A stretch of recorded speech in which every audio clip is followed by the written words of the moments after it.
오늘은 환대와 구원이라는 두 번째 시간으로 누가복음 19장에 나타난 여러분들이 잘 알고 있는 삭개오의 이야기를 좀 나누도록 하겠습니다. 자, 19장 1절을 한번 볼까요? 예수께서 저 어디로 지나가시고 계셨죠? 여리고입니다. 여리고로 지나가시고 계셨는데 이 길에 실질적 행선지를 좀 우리가 고민하면서 들여다볼 필요가 있는데 앞장 18장 31절을 볼까요? 18장 31절을 보시면 예수께서 12 제자를 데리시고 이르시되 보라 우리가 예루살렘으로 올라가노니. 자, 앞을 잠깐 보십시다. 그러고 보니까 예루살렘으로 목적지를 놓고 가시는 길이었어요. 근데 그 길은 지금 이 막바지에 무엇 때문에 올라가시는 겁니까? 죽으시러 올라가시는 거예요. 자, 그런데 반면에 선지자들을 통하여 기록된 모든 것이 인자에게 응하리라. 인자가 이방인들에게 넘겨져 희롱을 당하고 능욕을 당하고 침뱉음을 당하겠으며 그들은 채찍질하고 그를 죽일 것이나 그는 3일 만에 살아나리라 하시되. 34절 같이 읽습니다. 시작. 제자들이 이것을 하나도 깨닫지 못하였으니 그 말씀이 감시였으므로 그들이 그 이르신 바를 알지 못하였더라. 아멘. 근데 정작 함께 예루살렘을 동행하고 있는 제자들은 예수님의 지금 이 죽음의 길의 의미를 알고 있었어요? 모르고 있었어요? 전혀 모르고 있었어요.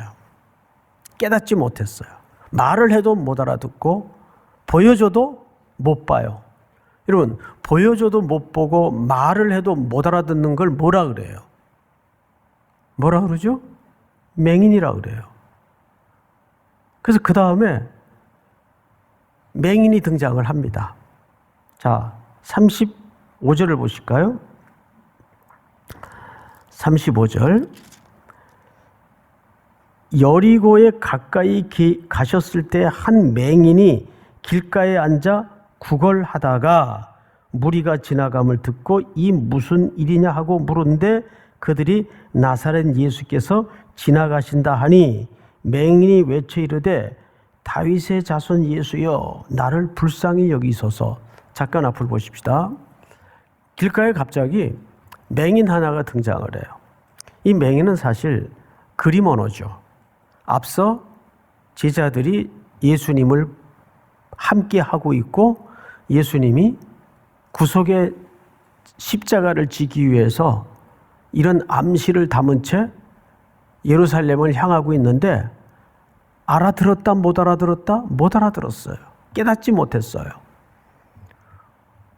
우리 육신의 눈으로 치자면 맹인 같은 상황이에요. 누가? 제자들이. 그런데 그 맹인이 지금 뭐라고 소리를 치죠? 다윗의 자손 예수여 그랬어요. 근데 이걸 우리는 보통 멋진 신앙 고백으로 오해를 하는 경우가 있는데 다윗의 자손이라는 표현이 들어가면 그 당시에는 매우 위험한 발언이에요. 왜? 이것은 유대인들에게는 적어도 정치적인 단어예요.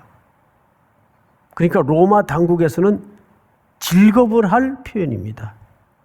유대인들의 모두의 꿈은 다윗의 강성했던 그 왕국이 속히 메시아를 통해 회복이 되어서 로마의 철권 통치를 끝장내고 이들의 압제와 수탈 능력을 종지부 찍는 그 힘있는 메시아.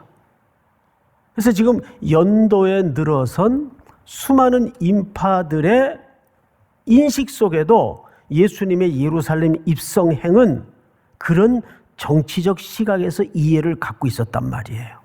이해가 됩니까, 여러분? 그런데 맹인 하나가 다윗의 자손 예수여 소리를 지르니까 이게 얼마나 기겁을 할 지금 내용입니까? 그 와중에 예수님이 지금 예루살렘을 향해 그들의 기대와 그들의 의도와 상관없이 죽으러 뚜벅뚜벅 걸어가고 계시는 겁니다. 자, 그러면 여러분, 지금 여리고에 지나가시는데 많은 사람들이 몰려들었고 그 중에 누가 있었는가? 여리고에 사는 삭개오라는 인물이 있었어요. 그는 키가 작고 또 부자예요. 근데 이름은 삭개오죠. 이건 사실상 레위식 이름인데 이 이름에 담긴 의미가 아이러니해요. 청결한 자, 고결한 자, 뭐 이 정도의 의미를 담고 있어요. 아마도 부모가 이 자녀를 잉태하여 10달 만에 세상 밖으로 냈을 때는 이 자녀에 대한 그런 기대가 있었을 겁니다. 근데 그렇게 살지는 못했던 것 같아요. 삭개오라는 이름답게 살지는 못했을 것 같아요. 대신 그는 전혀 엉뚱한 삶의 방향을, 가치관을 붙들고 평생을 살아왔습니다. 즉 모든 민족들의 원흉이 되는 로마의 정권 밑에서 부귀영화를 누리면서 민족의 등골을 빼먹는 직업을 가지고 살았던 거죠.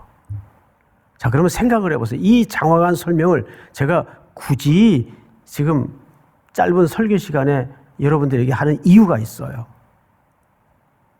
뭐냐 하면 예수님의 이 예루살렘 행에 가장 이 길거리에 나와서는 안 되고 환영의 인파에 끼어서도 안 되고 거꾸로 올 불편해야 될, 어쩌면 정권이 바뀌면 첫 번째 대상이 누굽니까?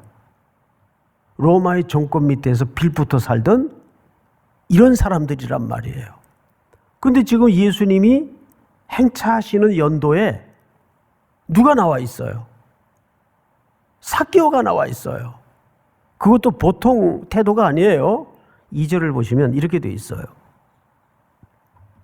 그가 예수께서 어떠한 사람인가 하여 보고자 하되, 이거는 그냥 호기심이 발동해서 어떤 사람이길래 그래 하고 이렇게 보고자 하는 그런 호기심 차원이 아니에요.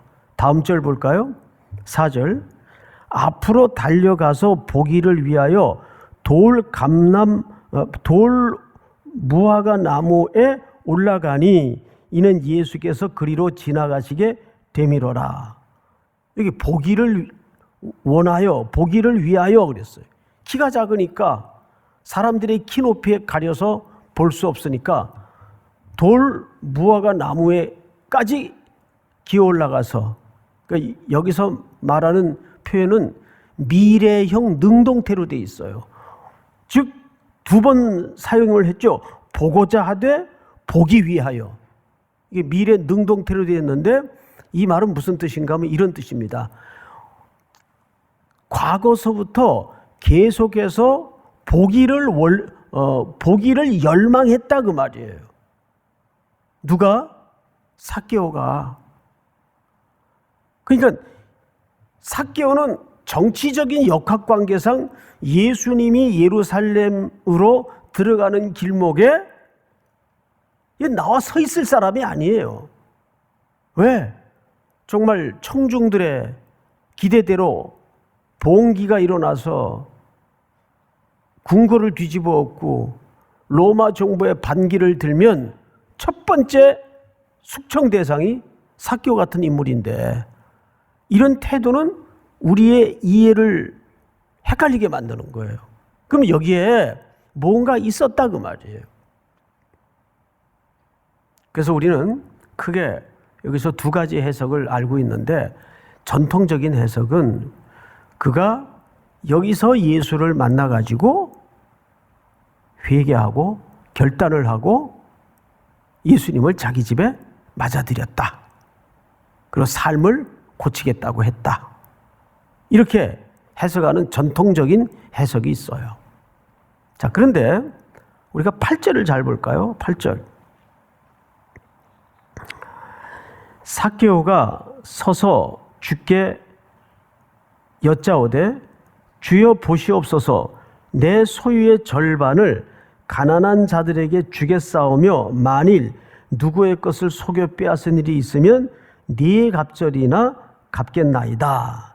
주겠사오며 갚겠나이다. 아포디돔이라는 말을 썼어요. 이 말은 우리말 개역개정에는 미래형으로 되어 있습니다. 미래형으로 되어 있다면 이것은 결단이에요. 결단. 내가 앞으로 이렇게 살겠습니다.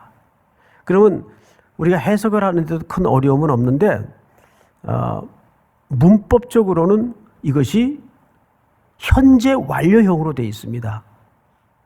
그 말은 무슨 얘기냐면 이렇게 번역을 해야 문법상은 맞아요. 다시 현재 완료형으로 읽어드릴게요. 삭개오가 서서 주께 여짜오되 주여 보시옵소서 내 소유의 절반을 가난한 자들에게 주어 왔사오며 만일 누구의 것을 속여 빼앗은 일이 있으면 몇 갑절이나 갚겠나이다? 네 갑절이나 갚아왔나이다. 이렇게 되는 거예요. 이게 현재 완료형으로 해석한 거죠. 그러면 우리는 어느 번역을 택해야 되느냐? 사실은 후자의 문법이 맞습니다. 앞에 미래형으로 하면 결단이 되기 때문에 이해하는 데는 훨씬 편해요. 그리고 우리가 그 해석에 익숙해 있어요.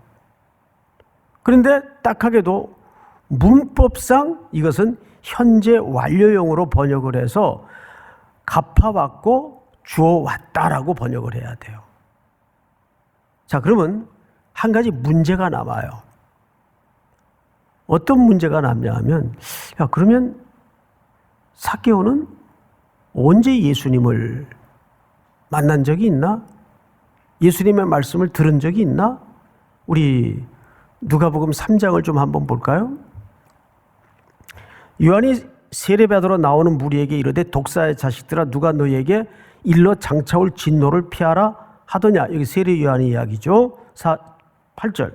그러므로 회개에 합당한 열매를 맺고 속으로 아브라함이 우리 조상이라 말하지 말라. 내가 너희에게 이르노니 하나님이 능히 이 돌들로도 아브라함의 자손이 되게 하시리라. 다음 절. 이미 도끼가 나무의 뿌리에 놓였으니 좋은 열매 맺지 아니하는 나무마다 찍혀 불에 던지우리라. 무리가 물어 이르되 그러면 우리가 무엇을 하리이까?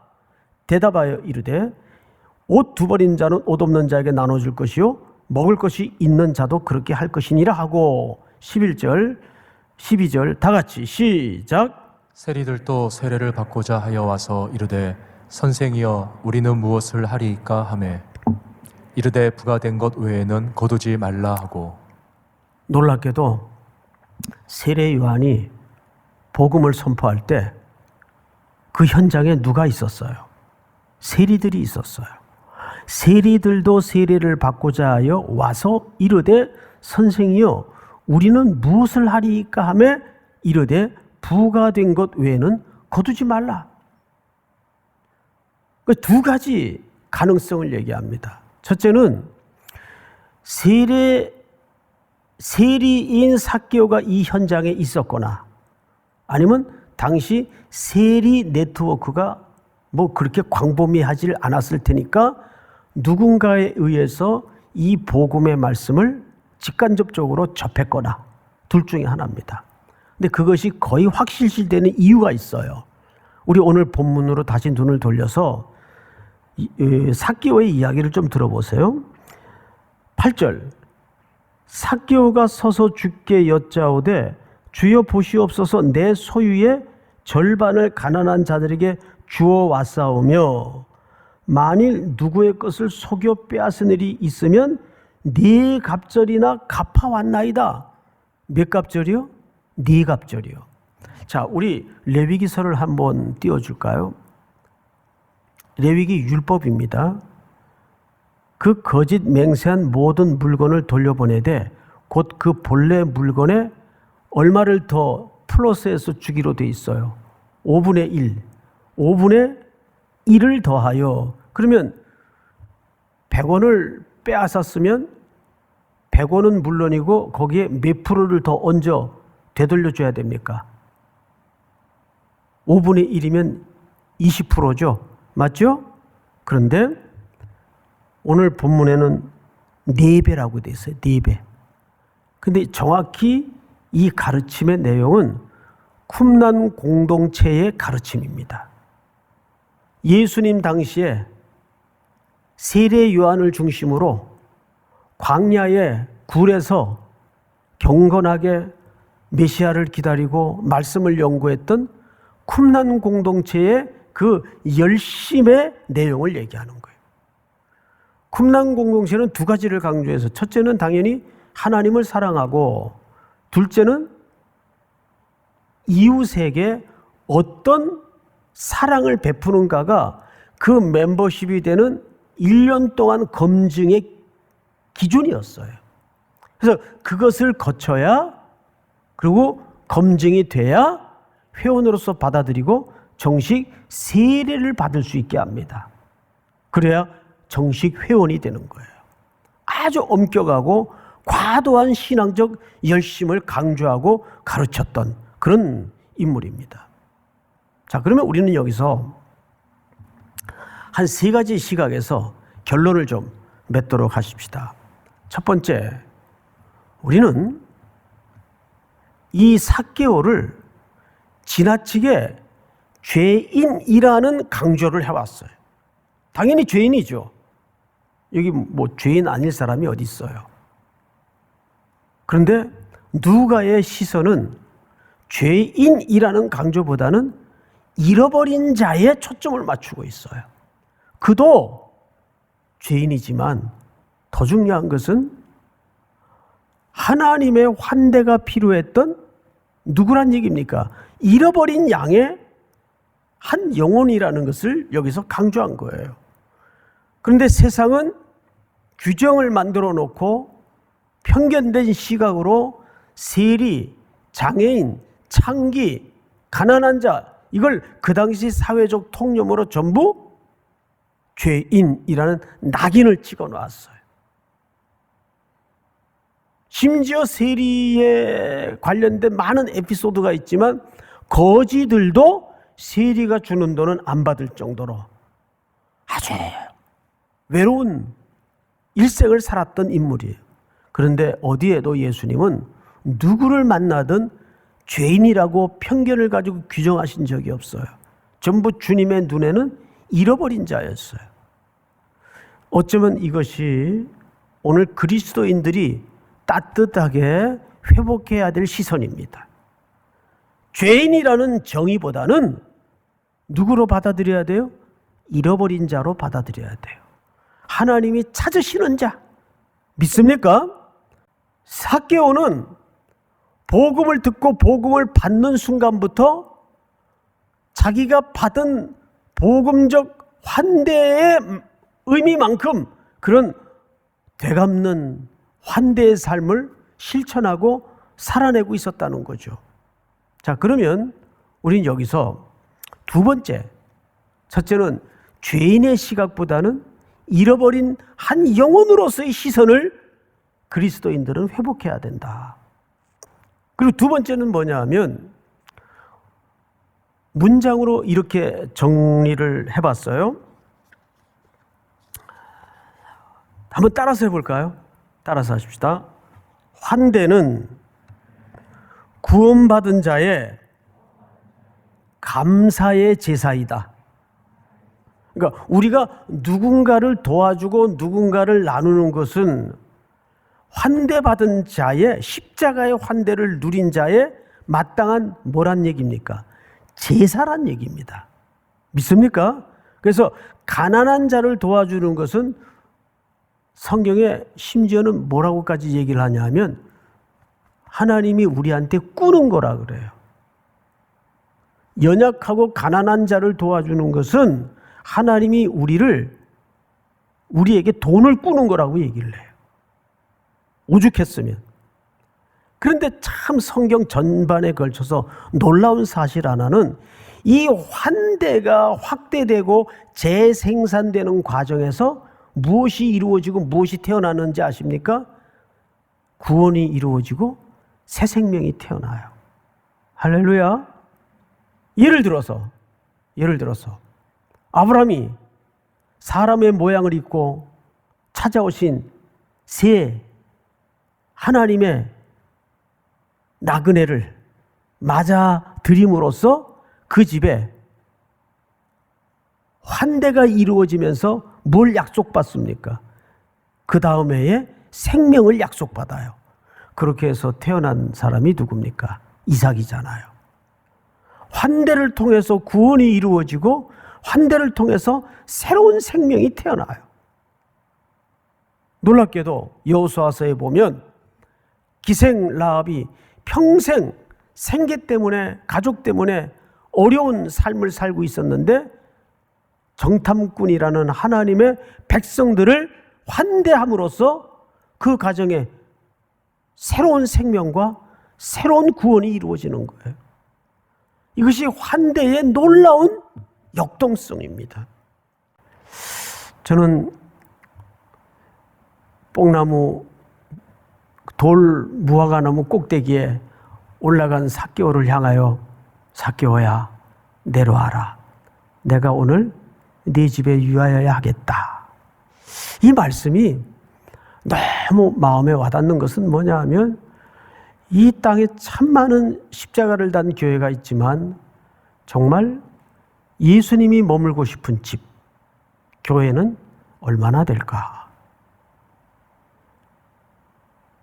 어느 해보다도 힘겨운 한 해를 보낸 여러분, 계절도 차가워지는데 우리의 마음만큼만은 뜨거워져서 우리 삶의 언저리에 수많은 환대의 공간이 마련되고 환대의 손길이 주어져서 더 많은 구원과 생명이 태동하는 귀한 은혜와 복이 여러분들을 통해 흘러갈 수 있기를 주의 이름으로 축원하고 축복합니다.